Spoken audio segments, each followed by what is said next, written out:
अभी समय हो रहा है लगभग 1 बज रहा है एंड निकल रहे हैं माउंट बटूर हाइकिंग के लिए। मुझे लगता है यहाँ कूटा में हम अभी ठहरे हुए हैं, तो कूटा से लगभग 2 घंटे का डिस्टेंस है। मेरी कैब वाले से बात हो गई है जो ट्रांसफ़र्स दे रहे हैं हमको, तो उन्होंने मैसेज किया था बाई 1:20 वो आ जाएंगे एट दी होटल लॉबी। तो अभी होटल लॉबी में ही बैठा हुआ हूँ और वेट कर रहा हूँ। मैं एक्चुअली में सबसे ज़्यादा एक्साइटेड पूरे ट्रिप में, पूरे बाली ट्रिप में कुछ 2-3 लोकेशन के लिए ही था।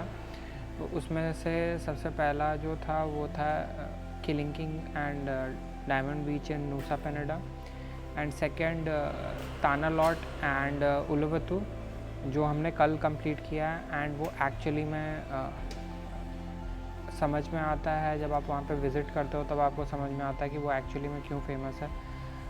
उसमें किसी तरह का कोई हाइप क्रिएट नहीं किया हुआ है। जेन्युइनली वो जगह काफ़ी ज़्यादा खूबसूरत थी और इस वजह से वो फेमस था।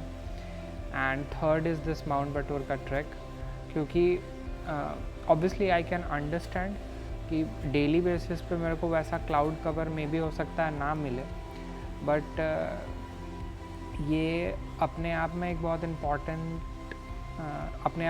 इम्पॉर्टेंस रखने वाली बात है कि आप चैलेंज कर रहे हो खुद को and you are trying to reach the top of active volcano. और ये अपने आप में बहुत बड़ी बात है, बिकॉज़ दुनिया में एक तो बहुत लिमिटेड एक्टिव वॉल्केनोज़ हैं एंड उनमें से एक पे आप चढ़ने की कोशिश कर रहे हो। सो ये मे बी हो सकता है once in a lifetime experience हो। सो मैं इस ट्रिप में, इस पर्टिकुलर जर्नी में सबसे ज़्यादा एक्साइटेड इसी 3-4 चीज़ों के लिए था। एंड अभी तक जो भी एक्सपीरियंसेस मेरे हुए हैं वो बहुत ही ज़्यादा शानदार हैं। तो चलिए आज ले चलते हैं आपको माउंट बटूर की हाइकिंग पे, एंड फिंगर्स क्रॉस्ड हो सकता है कि हमें भी वैसा क्लाउड कवर देखने को मिले एंड एक ब्यूटीफुल सनराइज़ हो, बिकॉज़ कल का sunset at Uluwatu was just fabulous. मैंने उससे बेहतर सनसेट मैंने अपने लाइफ में आज तक बहुत कम ही देखा है।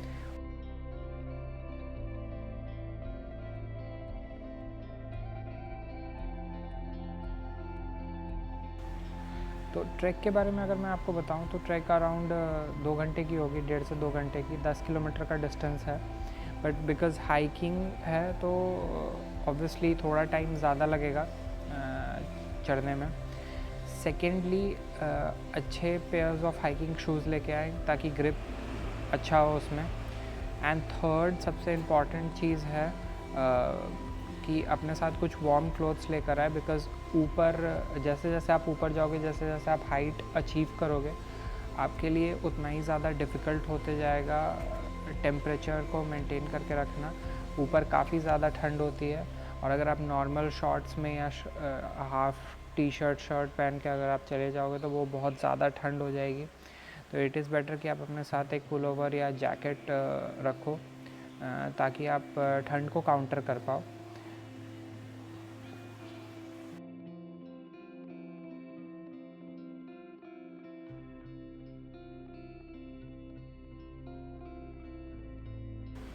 नेक्स्ट काफ़ी लोग ये पूछ सकते हैं कि ये ट्रिप मैंने बुक कैसे की। तो ये ट्रिप मैंने क्लुक से बुक की थी। ये बिल्कुल भी पेड प्रमोशन नहीं है। मैं काफ़ी टाइम से क्लुक को यूज़ करता हूँ इस तरीके की छोटी मोटी एक्टिविटीज़ पे जाने के लिए। तो लिंक मैं इस पर्टिकुलर जो मैंने एक्टिविटी सेलेक्ट की थी, इसकी लिंक मैं आपको डिस्क्रिप्शन बॉक्स में डाल के दे दूँगा। अगर आपको भी सेम ट्रैक करना हो, कंसिडरिंग जो मैं अपनी एक्सपीरियंसेस अभी ये दिखाऊँगा, तो आप सेम लिंक को यूज़ करके सेम ट्रैक कर सकते हो कंटिन्यू। उसमें आपको एड ऑन्स के भी ऑप्शंस नीचे मिल जाएंगे। अगर आपको सेम एड ऑन्स कंटिन्यू करना है आप वो कर सकते हो, अगर आपको दूसरे एड ऑन्स को ऐड करना है तो वो भी आप कर सकते हो। बट रिमेंबर वन थिंग, आप एक ही एड ऑन को एक बार में ले सकते हो, अवेल कर सकते हो, बिकॉज़ टाइम काफ़ी लग जाता है एक एक्टिविटी से दूसरे एक्टिविटी को करने में, तो फिर आपका पूरा का पूरा दिन किल हो जाएगा। तो इसलिए maximum add ons which you can avail is 1। इधर आप तेगालालांग राइस फील्ड आप जा सकते हो, या फिर आप यहाँ जा सकते हो, या फिर आई गेस कॉफ़ी प्लांटेशन भी होता है। मुझे एग्जैक्टली श्योर नहीं है, शायद वो सारे के सारे ट्रिप में होता है, लेकिन आज जब मैं अभी जाऊँगा तब मुझे पता चलेगा। एंड बस ये सारे कुछ ATV राइड्स हैं, बालिनीज़ मसाज है, इस तरीके के काफ़ी सारे एड ऑन्स हैं। एंड एड ऑन्स जैसे आप ऐड करोगे तो थोड़े से प्राइसेस बढ़ जाएंगे। अराउंड 4000 के आसपास, 4000 to 4500 के अप्रॉक्स पर हेड ये हाइकिंग पड़ती है विथ मंकी फॉरेस्ट। एंड मैंने भी उतने ही पे किए हैं। दो मेरे पास एक एडिशनल कूपन था जिससे मेरे को लगभग 200-250 रुपये का डिस्काउंट मिला, तो मैंने उसको यूज़ किया है। एंड अब कंटिन्यू करते हैं। मैं जस्ट वेट कर रहा हूँ कि हमारा कैब आ जाएगा पिकअप के लिए, तो वो आता है तो फिर हम आगे बढ़ते हैं।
सुबह के 4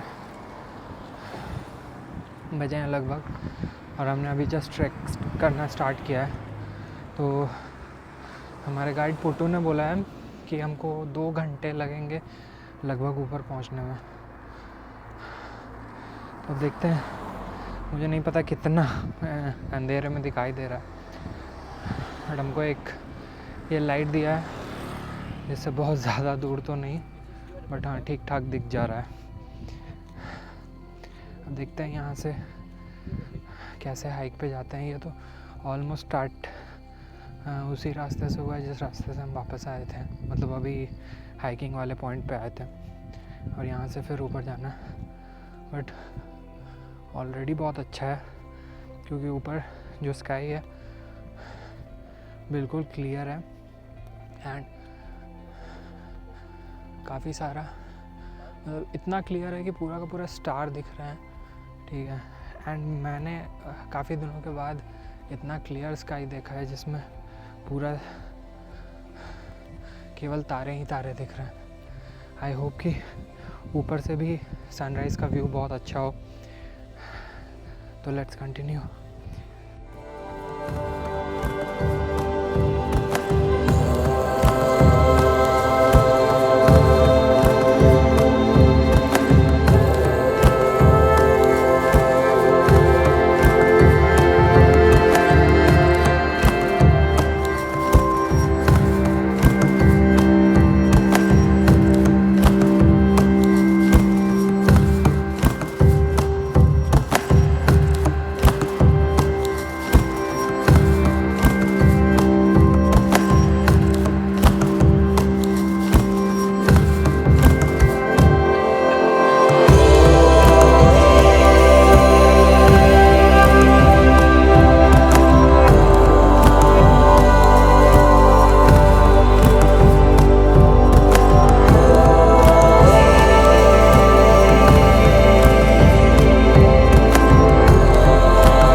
2.5 घंटे की चढ़ाई के बाद finally we have reached this point.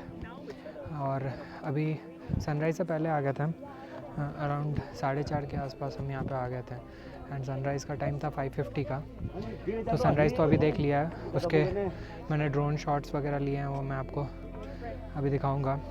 But उससे भी ज़्यादा इंटरेस्टिंग ये है जिसको हम एक्चुअली देखने आए थे, वो है यहाँ पे लाइव वॉल्केनो से निकलता हुआ स्मोक। तो वो मैं आपको दिखाता हूँ, अभी मेरे जस्ट पीछे है। जो आपको पीछे दिखाई दे रहा है, ये है एक लाइव वॉल्केनो, माओ का क्रेटर से निकलता हुआ धुआं। एंड ये probably once in a lifetime opportunity है। वैसे तो काफ़ी सारी भीड़ लगी हुई है फ़ोटो खिंचाने के लिए, अब देखते हैं अपना नंबर कब आता है। But this is an insane feeling and मुझे नहीं लगता कि लाइफ में कभी इतनी ऊपर आके मैं ये काम करूँगा। टोटल हाइट जो है, टोटल एलिवेशन जो है वो है 1117 metre as per our guide. और उधर भी एक पॉइंट है, मैं भी दिखाता हूँ आपको। ये जो पॉइंट आप देख पा रहे हो, यहाँ पे भी हल्का हल्का स्मोक निकल रहा है। So this is also the same crater से निकलता हुआ स्मोक। ये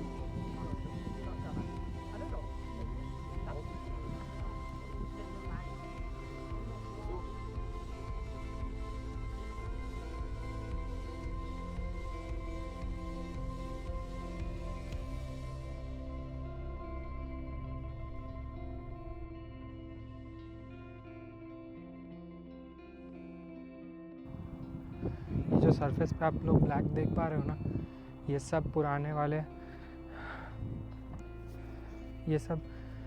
पुराने वाले जो वोल्केनिक इरप्शंस हुए हैं उनसे निकला हुआ लावा है।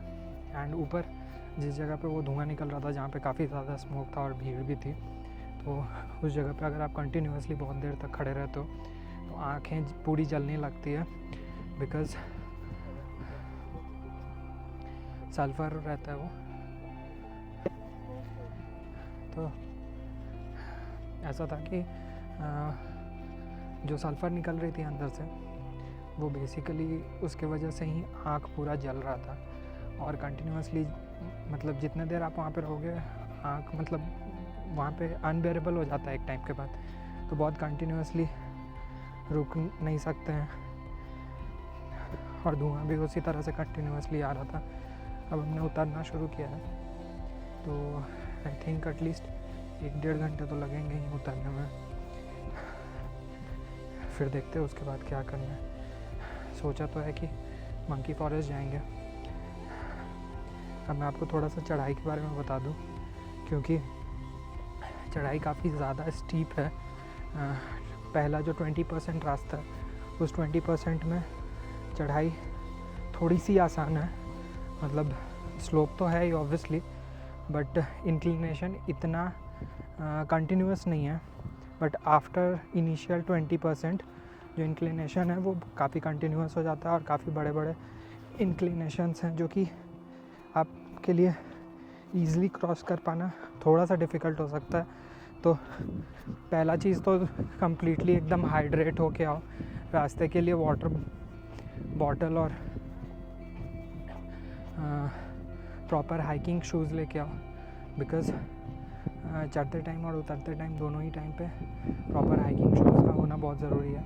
लावा जो है वो टूटा हुआ है रास्तों में, और बड़े बड़े पत्थर भी हैं, और जो लावा ब्रेक हुआ है उसके वजह से काफ़ी ज़्यादा सैंड बन चुकी है वो। एंड कहीं कहीं पे वो काफ़ी ज़्यादा स्लिपरी भी हो जाता है। So it is very important कि आप अपने साथ एक बहुत अच्छा हाइकिंग शू कैरी करें। एटलीस्ट ऐसा शू तो होना ही चाहिए जिसमें ग्रिप काफ़ी अच्छी हो। चलते हैं, नीचे उतरने की कोशिश करते हैं।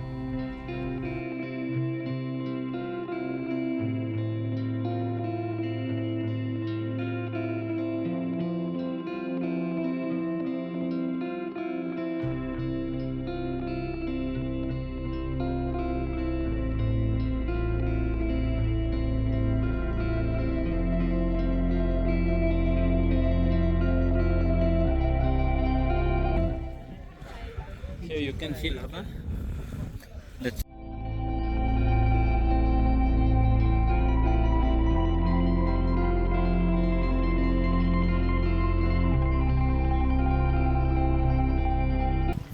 Okay, so because Batur volcano, Mm-hmm. and long time ago, this is the highest mountain on Bali, Mm-hmm. maybe like on 4,000 meters. Mm-hmm. Because on the Batur volcano, Mm-hmm. it was 26 times exploded. Okay. It was the first exploded some on Batur volcano. It was from 1821, Mm-hmm. and the second explode come from 1826, and other explode come from 1804, and then other explode come from 1848, and then 1849, and then 1963 from the last biggest explode, and other explode come from 1872, and other 75, and 1979, and then from 80, and then from 1882, and then from 1884, 1886, and then 90, and the last time explode on this volcano was on 23 years ago, on 2000, on the last time explode. But on 2000, it's not the lava come up, just like the smoke and the fire and the ash come up. It's not lava come up. Okay. It was big explode come from 1963. So because it was big lava come up, like like a lot of big stone come up, so a lot of people dying. So yeah, so I cannot understand anymore. So we are just understand this about this place because my parents just let me know something about only just about on this volcano. I can not understand anymore. So And thank you. what are those peaks? Peak. What? Abang. Yes. So Abang. Abang Mountain is not the volcano in Bali, but Abang like the rim of the caldera, like the rim of the volcano. So this is we are walking in the middle of the volcano. So because this is in the middle of the volcano, but I don't know when the big explosion on this volcano. And behind of the Abang Mountain, so because other mountain is the biggest mountain on Bali, like 3,700 or 3,142 from the sea level. So we call Agung Mountain. So Agung the last time exploded in was 2017. But Agung the last exploded in 2017, just like the smoke and the ash come up. It's not lava come up.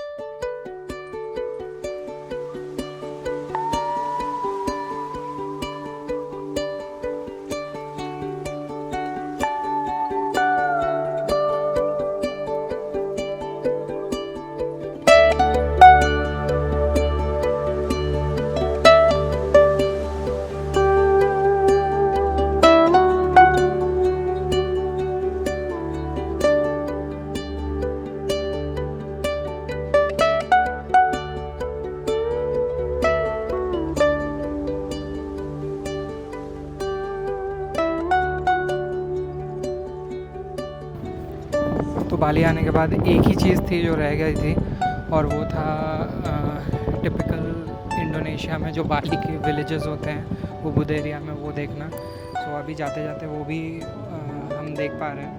तो आप देखोगे तो दोनों side ही काफ़ी सारे farmers के घर दिखेंगे आपको। एंड ये लोग मेनली हर तरह के वेजिटेबल्स उगाते हैं यहाँ पे, जैसे कि राइस तो बहुत ही ज़्यादा होती है, और बहुत अच्छे क्वालिटी के अलावा ये लोग टमाटर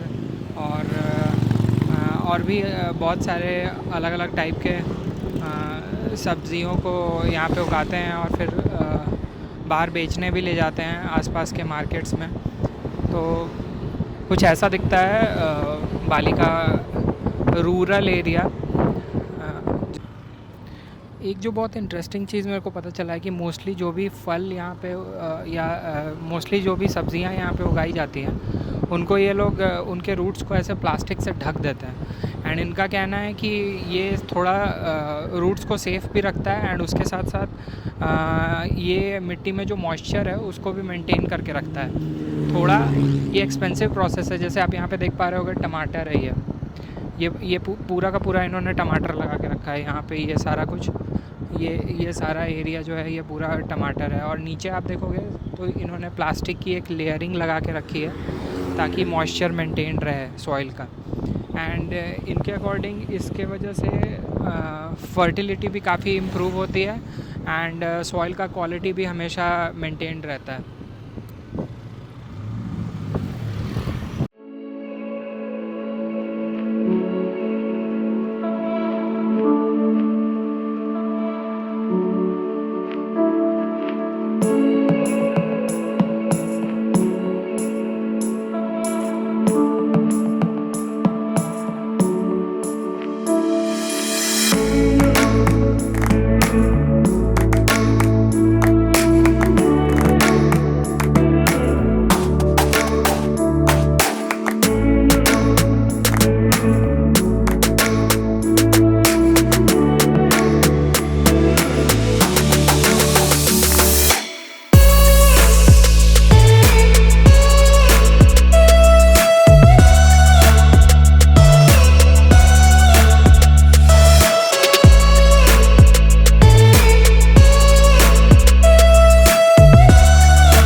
80,000 के आसपास टिकट का प्राइस है एंड 80,000 इंडोनेशियन रुपया टिकट का प्राइस है। आप अंदर जाके मंकीज़ के साथ सेल्फ़ी खिंचा सकते हो। पार्क में एंट्री के लिए 80,000 फ़ी है, बट फ़ोटो और या सेल्फ़ी खिंचाने के लिए आपको 50,000 का अलग से एक वाउचर लेना होगा। वाउचर कुछ ऐसा है कि आप एक बार में एक ही चीज़ के लिए वाउचर यूज़ कर सकते हो, मतलब कि कोई एक बंदा या फिर 2 लोग साथ में या पूरी फैमिली साथ में लेके एक बार ही फ़ोटो खिंचा सकता है। अगर 2 लोगों को अलग अलग फ़ोटो चाहिए तो उसके लिए उनको 2 अलग अलग वाउचर लेने